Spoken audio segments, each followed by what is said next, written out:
राजा निरंजन एक युवा राजा थे। उनके राज्य का विस्तार बड़ी तेजी से हो रहा था, लेकिन उन्हें एक अजीब समस्या का सामना करना पड़ रहा था। एक बहुत ही सुंदर स्त्री, भला की खूबसूरत, लेकिन वो सम्मोहन में बड़ी कुशल थी। उसने न सिर्फ इस राज्य बल्कि कई राज्यों में अपना जादू चला रखा था। सम्मोहित करके वो लोगों से कुछ भी काम करवाती थी। राज्य में चोरी, लूटपाट और खून आम बात हो गई थी। उस स्त्री का लेकिन अभी तक कोई पता नहीं लगा पाया था, ना ही ठीक से उसके बारे में कोई बता पा रहा था। आए दिन राजा के सामने कोई ना कोई याचना लेकर राजमहल आता था। राज्य में चर्चा थी उस स्त्री का अंतिम शिकार राजा होगा, क्योंकि राजा को सम्मोहित करके वो राज्य की रानी बनना चाहती है। तब से राजा की सुरक्षा भी और बढ़ा दी गई। एक दिन एक भाई अपनी बहन के साथ राजमहल में आया। दोनों की हालत बहुत खराब थी। भाई अपने बहन के माथे पर हाथ रख आया था। बहन घायल थी और वो जन्म से ही बोल नहीं पाती थी। राजमहल में उसे जाने नहीं दिया गया। सैनिकों ने उसे द्वार पर ही रोक लिया। राजा ने दूर से यह देखा और उन्हें पहले उपचार के लिए राजमहल के उपचार केंद्र में भेजा गया। राजा ने स्वयं उपचार केंद्र जाकर उन्हें देखा।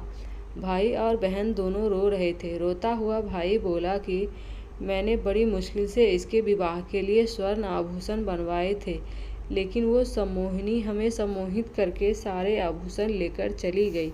मेरी बहन मुझसे ज़्यादा सतर्क थी। इसने उसकी आंखों में ना देखा, इसलिए अब वो आभूषण छीन रही थी। तब इन दोनों में छीना झपटी हुई और इसकी यह हालत हो गई। राजा ने उस लड़की की ओर देखा। मासूम सी लड़की सहमी सी बैठी थी। राजा ने उससे पूछा कि क्या तुमने उसे ठीक से देखा? उसे पकड़ने में हमारा सहयोग कर सकती हो? उसका भाई बोला, सरकार, यह जन्म से ही गूंगी है, बोल नहीं सकती। राजा ने उससे पूछा, क्या नाम है तुम्हारी बहन का? वो बोला, सरकार, इसका नाम बाती है और मेरा मंगल है। राजा उस समय वहाँ से चला गया, लेकिन उस मासूम लड़की का चेहरा और रोना उसकी आंखों में घूमता रहा। सांझ को राजा फिर उपचार केंद्र गया। वो लड़की और उसका भाई जाने की तैयारी में। राजा ने उन्हें जाते देख बोला कि यहाँ कहाँ जा रहे हो? हे राजा, अब उस लड़की बाती की आंखों में ही देख रहा था। बिल्कुल निर्दोष उसकी आंखों राजा के हृदय को चीर रही थी। राजा ने उनसे कहा कि आप दोनों राजमहल के मेहमान बनकर यहीं रहेंगे। राजा की आंखें उस लड़की से हट ही नहीं रही थी। रात्रि में उसे नींद नहीं आई। रात्रि में ही राजा ने विचार कर लिया कि उसे क्या करना है। सुबह राजा शीघ्र ही उठ गया। उसे बस बाती को देखना था। वो उसके कक्ष में गया। बाती ने राजा को देख पहले खुद को संभाला। राजा बाती के पास आया, कहा कि तुम मेरी रानी बनोगी क्या? मैं तुमसे जो मुझे सोने नहीं दे रहा है। बाती की बड़ी बड़ी आंखें अब राजा की आंखों में देखने लगी। राजा को जैसे दुनिया मिल गई। राजा ने बाती को जोर से पकड़ लिया और अपने सीने से लगा लिया। उसका भाई कक्ष में आया और उसने राजा को बहन के साथ ऐसी दशा में देख कहा, महाराज, आप यह क्या कर रहे हैं? राजा ने बोला, अब यह हमारी रानी बनेगी।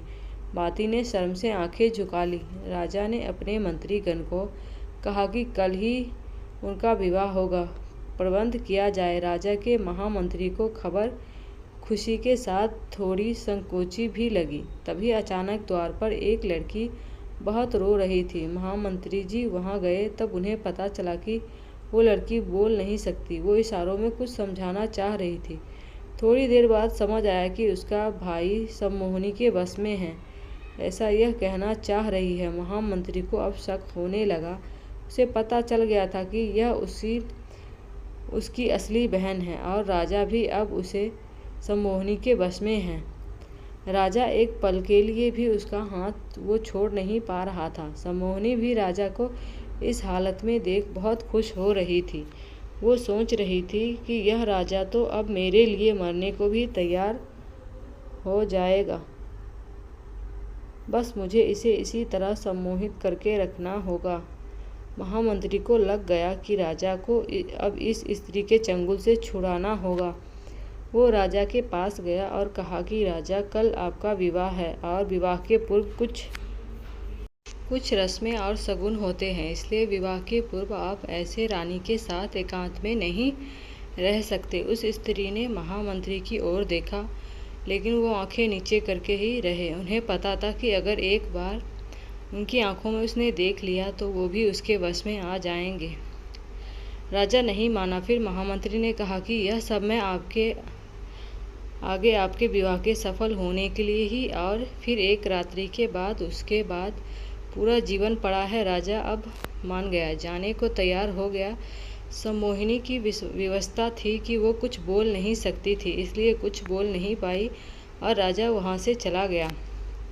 महामंत्री को उनके कक्ष में ले गए। उन्हें पता था कि राजा को सच बताने से कोई फायदा नहीं है, क्योंकि राजा उनकी बात नहीं मानेंगे। उन्हें किसी तरह से सम्मोहिनी के मुंह से कुछ बुलवाना पड़ेगा। इसलिए उन्होंने कहा कि राजा, अब से मंडप तक रानी आपको देख नहीं सकती, नहीं तो बड़ा अनर्थ होगा। इसलिए मैंने निर्णय लिया कि हमें रानी की आंखों में काला कपड़ा बांधना होगा। राजा की हालत एक पागल से कम नहीं रह गई थी। उसने कहा, आपको जो सही लगता है करें, लेकिन कल मेरा विवाह कराए और अधिक विलंब नहीं करे।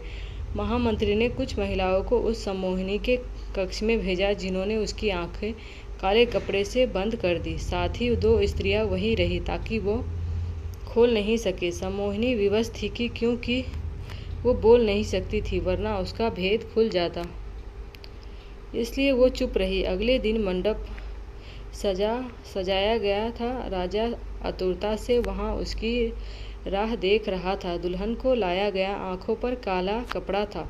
फिर मंडप पहुँचने पर कपड़ा हटाया गया। जैसे ही कपड़ा हटा, सम्मोहिनी को कुछ दिखाई नहीं दिया, जिस कारण उसे पीड़ा और क्रोध आने लगा, क्योंकि उसकी शक्ति तो आंखों में ही थी। वो जोर से चिल्लाई, महामंत्री, तूने मुझे अंधा कर दिया। ऐसा कहकर वो इधर उधर हड़बड़ाकर दौड़ने लगी। तूने मुझे अंधा कर दिया। सारा मंडप बिखर गया। राजा भी उसकी वाणी सुनकर जैसे नींद से जाग गया हो। उसका सम्मोहन टूट गया। राजा ने कहा, तो अच्छा, तो वो हमें भी धोखा दे रही थी। सम्मोहिनी को फिर पहरेदारों ने पकड़ा और कारागार में डाल दिया। राजा ने महामंत्री से पूछा कि आपने यह कैसे किया। महामंत्री ने कहा कि उसकी शक्ति उसकी आंखों में थी। मैंने कुछ समय के लिए उसे एक पदार्थ से अंधा किया और उसकी असलियत सामने आ गई। राजा ने उन दोनों भाई बहनों को धन्यवाद के साथ वादा किया और महामंत्री को भी उन्हें और राज्य को बचाने के लिए धन्यवाद दिया।